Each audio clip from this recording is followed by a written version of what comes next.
सुन्नत को जब तेरे चेहरे पे देखेगा फरिश्तों से कहेगा फरिश्तों हट जाओ, अरे मैं आका हूं, ये मेरा गुलाम है।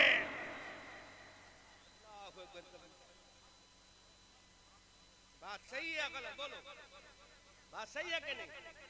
हर दाढ़ी वाले की इबादत ऐसी है जो जाते हुए दिखेगी। रोजा भी जाएगा लेकिन दिखेगा नहीं, ज़कात भी जाएगी लेकिन दिखेगी नहीं, काबतुल्लाह का हज भी जाएगा लेकिन दिखेगा, लेकिन दाढ़ी जब जाएगी तो इंशाअल्लाह दिखती हुई जाएगी। और इस शान से जाएगी, इस शान से जाएगी कि जब तुझे कब्र में रखा जाएगा, जब तेरे सर के ऊपर तख्ते लगा दिए जाएंगे, जब कौंतलों मिट्टी से तुझे दबा दिया जाएगा, जहां तेरी बीवी तेरा साथ नहीं देगी, जहां तेरी माँ तेरा साथ नहीं देगी, जहां तेरी बहन तेरा साथ नहीं देगी, जहां तेरी 9 महीना पेट में रखने वाली अम्मा वो भी तेरा साथ नहीं देगी, जहां तेरी बिस्तर पे आराम देने वाली बीबी तेरा साथ नहीं देगी, जिसके लिए तूने बनारस का कपड़ा खरीदा, जिसके लिए तूने फिरोजाबाद की चूड़ियां लाकर उसके हाथों में पहना दी, जिसकी आंखों में तूने बरेली का सुरमा लगा दिया, जिसके जिस्म पे तूने कन्नौज का इतर लगा दिया, वो बीबी भी कब्र में तेरा साथ नहीं देगी। जिस बाप के लिए तूने सब कुछ कुर्बान कर दिया, वो बाप भी कब्र में साथ नहीं देगा। ऐ अल्लाह, फिर कौन है जो कब्र में साथ दे? तो मेरे नबी फरमाते हैं, ऐ दाढ़ी रखने वाले, मैं दाढ़ी वाला नबी, जब तू कब्र में आएगा तो तुझे अपना दीदार कराऊंगा। बरेली के आला हजरत बोले, कब्र में लहराएंगे ताहश्र चश्मे नूर के, जलवा फरमा होगी जब तलात रसूलुल्लाह।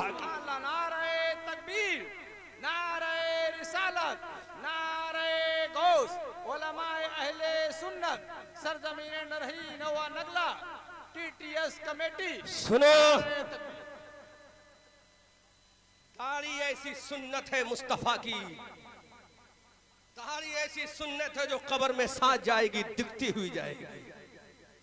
जब तेरा जनाजा उठेगा, जब तुझे कफन पहनाया जाएगा तो दाढ़ी तेरे साथ जाएगी।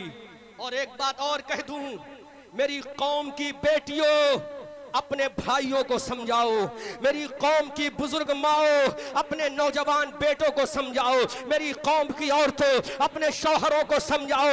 याद रखो, जरा पूछो, अपने दिल पे हाथ रख के देखो, जब एक बेदारी वाले का इंतकाल होता है तो उसके बाप से पूछो उसका चेहरे में क्या नजर आता है। एक भाई का इंतकाल होता है, उसके भाई से पूछ, बोल आज तेरी तमन्ना क्या है? तो वो भाई जो कभी दाढ़ी को पसंद नहीं करता था, उसकी भी तमन्ना ये है, काश मेरे भाई के चेहरे पे आज दाढ़ी होती। वो औरत जो कहती थी बेटा तेरी दाढ़ी बढ़ गई, जा इसको मुंडवा करा, वो औरत भी ये चाहेगी कि मेरे बेटे के चेहरे पर आज दाढ़ी होगी, क्योंकि कब्र में इस्तकबाल करने के लिए कोई और नहीं है, कब्र में मदद करने के लिए कोई और नहीं है, कब्र में तेरी नुसरत करने के लिए कोई और नहीं है। आमना का लाल आएगा, जब आमना का लाल आएगा पुकार कर कहेगा फरिश्तों, अरे ये वो मेरा उम्मती है जिसने दुनिया के हुस्न जमाल को ठोकर मार कर मेरी सुन्नत पे अमल करके बता दिया, दाढ़ी लाना नबी की सुन्नत है, रखना मुस्तफा के गुलाम का तरीका। इसलिए याद रखो, इस दाढ़ी को हल्का मत मानो। ये दाढ़ी की बरकत है, हमने यूरोप का सफर किया है, ये दाढ़ी की बरकत है, हमने अमेरिका का सफर किया है, ये दाढ़ी की बरकत है, हमने वेस्ट इंडीज का सफर किया है, ये दाढ़ी की बरकत है, हमने हॉलैंड का सफर किया है, ये दाढ़ी की बरकत है, हमने एशिया, यूरोप, अफ्रीका जैसे बर्रे आज़मों का सफर किया है। इसलिए नौजवानों, अगर तुम ये चाहते हो तुम्हारी बेटियां पाकीज़ा रहें, अगर तुम ये चाहते हो तुम्हारी बहनों की इज्जतें सलामत रहें, अगर तुम ये चाहते हो तुम्हारी छोटी छोटी बच्चियों का वकार सलामत रहे, तो आओ तुम्हें भी मुस्तफा की सुन्नत को अपनाना पड़ेगा। एक नौजवान जब अपने घर में मुसल्ला बिछाकर नमाजें पढ़ता है, जब एक नौजवान अपने घर में मुसल्ला बिछाकर नमाज पढ़ता है, तो उसके घर का बच्चा भी देखता है ये मेरा बाबा क्या कर रहा है, उसके घर का शहजादा भी देखता है ये मेरी अम्मा क्या करती है। बच्चा समझता है मेरा बाप खेल रहा है, बच्चा समझता है मेरी माँ खेल रही है, बच्चा भी खेलना शुरू कर देता है। वो नहीं जानता ये क्या है, उसको नहीं मालूम ये क्या एक्टिविटीज कर रहा है, उसको नहीं मालूम ये क्या तरीका अपना रहा है, लेकिन जैसे ही बच्चा सिन्ने शऊर को पहुंचता है, जैसे जैसे ही बच्चा वैसी बच्चे को अकल आती है तो समझ लेता ये मेरा बाप नमाजें पढ़ रहा है।